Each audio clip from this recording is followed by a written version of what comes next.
Uses of isotopes in medicines. Cobalt 60 is used for radiotherapy. Radiotherapy के लिए use होता है, ठीक है, डिफरेंट कैंसर ट्रीटमेंट वगैरह के लिए. Iron 59 is use in studies of iron metabolism. Body में जो है आयरन का मेटाबॉलिज्म जो होता है उसमें से आयरन 59 को यूज़ किया जाता है कि कैसे आयरन की मेटाबॉलिज्म होती है, कैसे बॉडी आयरन को यूज़ करता है. Rhenium 186 is use for pain relief in bone cancer. Bone cancer में पेन की जो है एज अ पेन किलर जो है वो रेनियम 186 यूज़ किया जाता है. Iodine 123 is use for the diagnosis of thyroid function. हमारे जो नेक रीजन में थायराइड ग्लैंड होते हैं जिनका काम करना ज़रूरी होता है, आयोडीन उसके फंक्शन के लिए जो है वो ज़रूरी है, ठीक है ना. Thallium 201 is use for diagnosis of coronary artery disease and other heart condition such as heart muscle death. उसके अलावा जो थेरियम है उसको डिफरेंट हार्ट की डिजीज़ के ट्रेस करने के लिए यूज़ किया जाता है, ठीक है. ये सारा मेडिसिन में इसका यूज़ है. In agriculture, isotopically labeled water, carbon dioxide are used to study photosynthesis. Photosynthesis को स्टडी करने के लिए आइसोटॉप्स वाटर में जो है और कार्बन डाइऑक्साइड में जो कार्बन के और वाटर में हाइड्रोजन के जो आइसोटॉप्स है उसको यूज़ करके ये किया जाता है, ठीक है. Isotopes of many elements are added to small biological molecule and then added into the plant. जो मैं बहुत सारे जो एलिमेंट्स हैं उनके आइसोटॉप्स क्या होते हैं, ऐड होते हैं to small biological molecule and then add to plant cell to see how bigger biological molecule are made from these cells. और इसके अलावा जो है एलिमेंट्स को बायोलॉजिकली ये यूज़ किया जाता है कि कैसे वो बिगर मॉलिक्यूल्स बनते हैं प्लांट के अंदर. उनकी जो है प्लांट के अंदर जो डिफरेंट बायोलॉजिकल मॉलिक्यूल्स होते हैं उसमें वो आपस में मिलके कैसे बिगर बायोलॉजिकल मॉलिक्यूल्स बनाते हैं. तो ये जो है ये उसके लिए भी आइसोटॉप्स को यूज़ किया जाता है, ठीक है. In the blanks an atom with less और more number of neutron is called an isotopes, ठीक है. कोबाल्ट 60 इज यूज फॉर, किस लिए यूज़ किया जाता है कोबाल्ट 60 को, रेडियोथेरेपी, ठीक है. Give to example of isotopes. Example हमने जो है वो हम क्या दे सकते हैं, एक हाइड्रोजन के आइसोटॉप्स की दे सकते हैं. हमने प्रोटियम, ड्यूट्रियम और ट्रीट्रियम पढ़ा हुआ है. और दूसरा जो है हम कार्बन के दे सकते हैं, कार्बन 13, कार्बन 12 और carbon 14. Do you know, if you have looked at a periodic table, you may have noticed that the atomic mass of an element is rarely an even number. That happens because of the isotopes. Atomic masses are calculated by figuring out how many different isotopes of an element are there in the universe. For example, there are a lot of carbon 12, a couple of carbon 13 and a few carbon 14 atoms. When you average out all of the masses, you get a number that is little bit higher than 12. The weight of a carbon 12 atom. The mass for element carbon is actually 12.011. Since you never really know which carbon atom you are using in calculation, you should use the mass of an average carbon atom.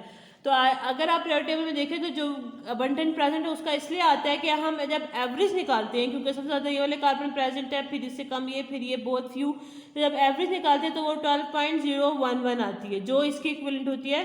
तो isotopes की average निकाल के mess number periodic table में लिखा जाता है. इसलिए even number भी नहीं होता, ऐसे डेसिमल फॉर्म में मैस नंबर पीरियोडिक टेबल में लिखा होता है, ठीक है.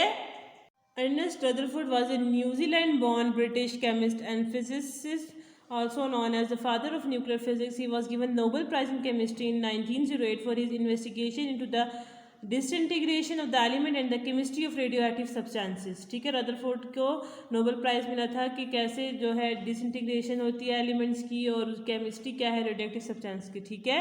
Rutherford perform his most famous work after he had move to the UK in 1907 and was already a Nobel laureate. In 1911, he postulated that atoms have either positive charge concentrated in a very small nucleus and thereby pointed the Rutherford model of the atom. ठीक है, इसने ये postulate बनाया था कि atom के centre पे positive charge है न्यूक्लियस में, ठीक है. Through his discovery and interpretation of Rutherford scattering in his gold foil experiment, किसके थ्रू किया था? अपने एक्सपेरिमेंट के थ्रू किया था। इसने गोल्ड फॉइल ली थी, उसमें से जो है वो उसने पास की थी बीम ऑफ लाइट, और उसको उसने डिस्कवर किया था कि सेंटर में जो है, या आप रदरफोर्ड एटॉमिक मॉडल पढ़ोगे 9th की केमिस्ट्री में, तो उसमें उसने ये डिस्कवर किया था कि सेंटर में पॉजिटिव चार्ज है। ठीक है।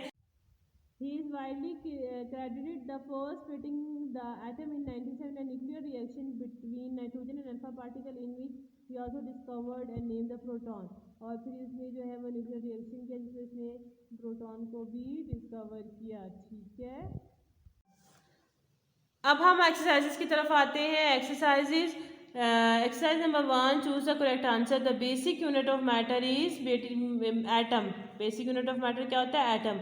Isotope use in radiotherapy is cobalt 60। The difference between the mass number and atomic number of an atom gives the number of, क्या देता है? नंबर ऑफ न्यूट्रॉन देता है, ये हमने पढ़ा था। ठीक है। Atoms having same atomic number but different atomic masses are called isotopes, ये भी हमने पढ़ा है। ठीक है। An atom with negative charge, negative charge को हम क्या बोलते हैं?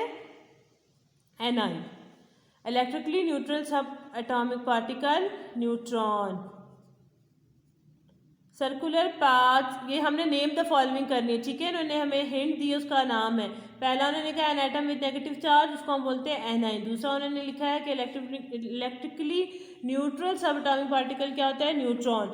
Circular paths around nucleus in which electrons rotate, वो क्या कहलाते हैं? उसके शेल कहलाते हैं या ऑर्बिट कहलाते हैं। ठीक है। Isotopes of hydrogen which has no neutron, ठीक है, जिसके अंदर कोई न्यूट्रॉन नहीं होता, वो क्या होता है? Protium. Ionic compound made up of 2 elements, ionic compound जो 2 एलिमेंट से मिलके बनते हैं वो क्या है? Ionic compounds made up of 2 elements, A9 and cation. Cation से मिलके आयनिक, एनाइन और कैटाइन से मिलके आयनिक कंपाउंड बनते हैं। ठीक है। हाँ जी क्लास, तो आज का जो टॉपिक है उससे रिलेटेड पहला question, what are isotopes? Isotopes are atoms of the same element which have the same atomic number but different mass number. मैंने आपको समझाया था कि सेम एटॉमिक नंबर होता है लेकिन डिफरेंट मास नंबर होता है, वो क्या कहलाती है? आइसोटॉप्स। ठीक है। दूसरा क्वेश्चन है, right any 3 uses of isotopes. कोई सी 3 यूजेस आइसोटॉप्स के लिखने हैं। Cobalt 60 is used for radiotherapy, iodine 123 is used for diagnosis of thyroid function, iron 59 is used in studies of iron metabolism। ये रेडियोथेरेपी के लिए यूज होते हैं कोबाल्ट 60। कैंसर ट्रीटमेंट में आयोडीन 123 जो है, थायराइड हमारे, मैंने आपको पढ़ाते हुए बताया था कि जो हमारे नेक रीजन है वहाँ पे ग्लैंड होता है, उसके उसके उसके डायग्नोसिस की कोई डिजीज हो उसको, तो वो उसके लिए, और आयरन 59 जो है वो आयरन की मेटाबॉलिज्म के लिए। ठीक है। तो ये आज का टॉपिक था, ये उससे रिलेटेड क्वेश्चंस हैं। आई होप आपको समझ आए होंगे। इसको अपनी कॉपीज पे करना है, इसको याद करना है और जो है इस टाइम को अच्छा सा आपने यूटिलाइज करना है।